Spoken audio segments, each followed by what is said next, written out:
اعوذ باللہ من الشیطان الرجیم بسم اللہ الرحمن الرحیم۔ ہمارے پیغمبر صلی اللہ علیہ وسلم کا آخری حج حجۃ الوداع کا واقعہ سنا رہی ہوں۔ ویڈیو کو لائک ضرور کیجیے گا اور چینل پر نئے ہوں تو سبسکرائب کر لیجیے گا۔ تو شروع کرتی ہوں اللہ کے نام سے جو بہت بڑا مہربان نہایت رحمت والا ہے۔ اللہ تعالیٰ نے محمد رسول اللہ صلی اللہ علیہ وسلم کو جس مقصد کی خاطر زمین کے پردے پر بھیجا تھا، جب وہ انجام پا چکا تو اطلاع آئی کہ تمہارا کام پورا ہو چکا، اب تم خدا کے پاس واپسی کے لیے تیار ہو جاؤ۔ سورہ نصر اذا جاء نصر اللہ والفتح اس واقعہ کی خبر ہے۔ ذی القعدہ میں ہر طرف منادی ہوئی کہ رسول اللہ صلی اللہ علیہ وسلم اس سال حج کے ارادے سے مکہ معظمہ تشریف لے جائیں گے۔ یہ خبر دفعتاً پورے عرب میں پھیل گئی اور سارا عرب ساتھ چلنے کے لیے امڑ آیا۔ ذی القعدہ کی 26 تاریخ کو آپ صلی اللہ علیہ وسلم نے غسل فرمایا اور چادر اور تہبند باندھا اور ظہر کی نماز کے بعد مدینے سے باہر نکلے۔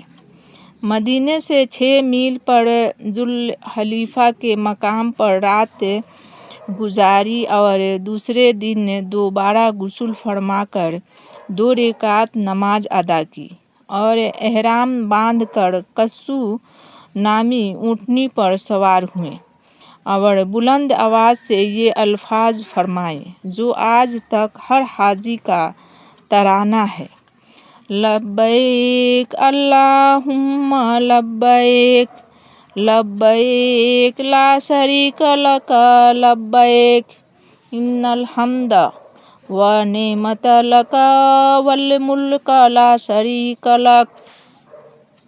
اے خدا ہم تیرے لیے حاضر ہیں، اے خدا ہم تیرے لیے حاضر ہیں، تیرا کوئی شریک نہیں، ہم تیرے سامنے حاضر ہیں، تعریف اور نعمت سب تیرے ہیں اور بادشاہی تیرے ہیں، تیرا کوئی شریک نہیں۔ حضرت جابر رضی اللہ عنہ جو اس حدیث کے بیان کرنے والے ہیں کہتے ہیں کہ ہم نے نظر اٹھا کر دیکھا تو آگے پیچھے دائیں بائیں جہاں تک نظر کام کرتی تھی آدمیوں کا جنگل نظر آتا تھا۔ جب آل حضرت صلی اللہ علیہ وسلم لبیک فرماتے تھے تو اس کے ساتھ کم و بیش 1,00,000 آدمیوں کی زبان سے یہی نعرہ بلند ہوتا تھا اور دفعتاً پہاڑوں کی چوٹیاں اس کی جوابی آواز سے گونج اٹھتی تھیں۔ اس طرح منزل بہ منزل آپ صلی اللہ علیہ وسلم آگے بڑھتے چلے یہاں تک کہ اتوار کے روز ذی الحجہ کے 5 تاریخ کو مکہ میں داخل ہوئے۔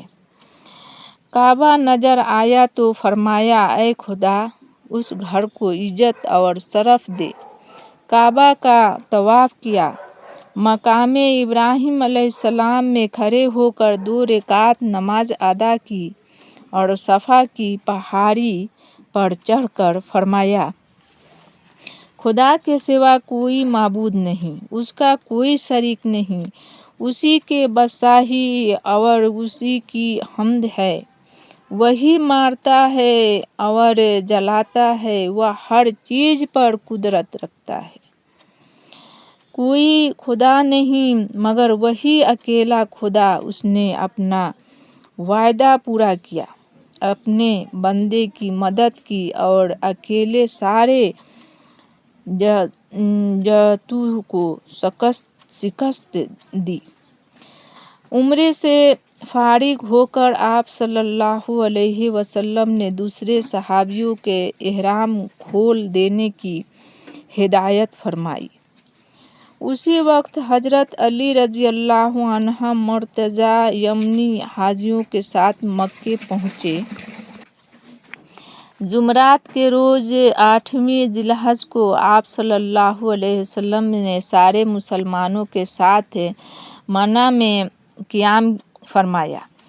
دوسرے دن 9ویں ذی الحجہ کو صبح کی نماز پڑھ کر منی سے روانہ ہوئے۔ عام مسلمانوں کے ساتھ عرفات آ کر ٹھہرے۔ دوپہر ڈھل گئی تو کسوہ پر سوار ہو کر میدان میں آئے اور اسی اونٹنی پر بیٹھے بیٹھے حج کا خطبہ دیا۔ آج پہلا دن تھا کہ اسلام اپنے جاہ و جلال کے ساتھ نمودار ہوا اور جاہلیت کے سارے بیہودہ مراسم مٹا دیے گئے۔ آپ صلی اللہ علیہ وسلم نے فرمایا، ہاں، جاہلیت کے سارے دستور اور رسم و رواج میرے دونوں پاؤں کے نیچے ہے۔ عرب کی زمین ہمیشہ انتقام کے خون سے رنگین رہتی تھی۔ آج عرب کی ناختم ہونے والی آپس کی لڑائیوں کی سلسلے کو توڑا جاتا ہے اور اس کے لیے نبوت کا منادی سب سے پہلے اپنے خاندان کا نمونہ پیش کرتا ہے۔ جاہلیت کے سارے خون کے بدلے ختم کر دیے گئے اور سب سے پہلے میں اپنے خاندان کا خون رابعہ بن حارث کے بیٹے کے انتقامی خون کے بدلے لینے کا حق چھوڑتا ہوں، یعنی دشمن کو معاف کرتا ہوں۔ الحمدللہ۔ تمام عرب میں سعودی کاروبار کا ایک جال بچھا جس سے عرب کے غریب مزدور اور کاشتکار، یہودی مہاجنوں اور عرب سرمایہ داروں کے ہاتھوں میں پھنسے تھے اور ہمیشہ کے لیے وہ ان کے غلام ہو جاتے تھے۔ آج اس جال کا تار تار الگ کیا جاتا ہے اور اس کے لیے بھی سب سے پہلے اپنے خاندان کا نمونہ پیش کیا جا رہا ہے۔ ارشاد ہے،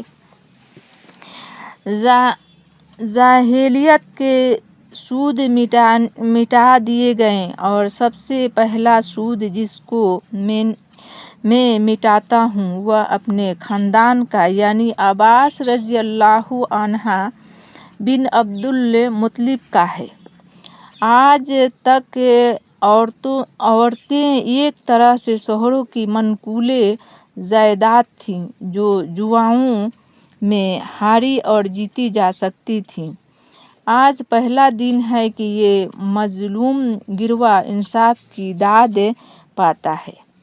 فرمایا، عورتوں کے معاملے میں خدا سے ڈرو، تمہارا حق عورتوں پر ہے اور عورتوں کا تم پر ہے۔ عورتوں کے بعد انسانوں کا سب سے مذموم طبقہ غلاموں کا تھا۔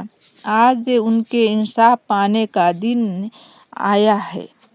فرمایا، تمہارے غلام ان کے حق میں انصاف کرو، جو خود کھاؤ وہ ان کو کھلاؤ اور جو خود پہنو وہ ان کو پہناؤ۔ عرب میں امن و دامن تھا، اس لیے جان و مال کی کوئی قیمت نہ تھی۔ آج امن و سلامتی کا بادشاہ ساری دنیا کو صلح کا پیغام دیتا ہے۔ آپس میں تمہارے جان اور تمہارا مال ایک دوسرے کے لیے قیامت تک اتنا ہی عزت کے قابل ہے جتنا آج کا دن اس پاک مہینے میں اور اس پاک شہر میں۔ امن و دامن کی اس بنیادی میں سب سے پہلی چیز اس دینی برادری کا وجود ہے جس نے قبیلوں اور خاندانوں کے رشتوں سے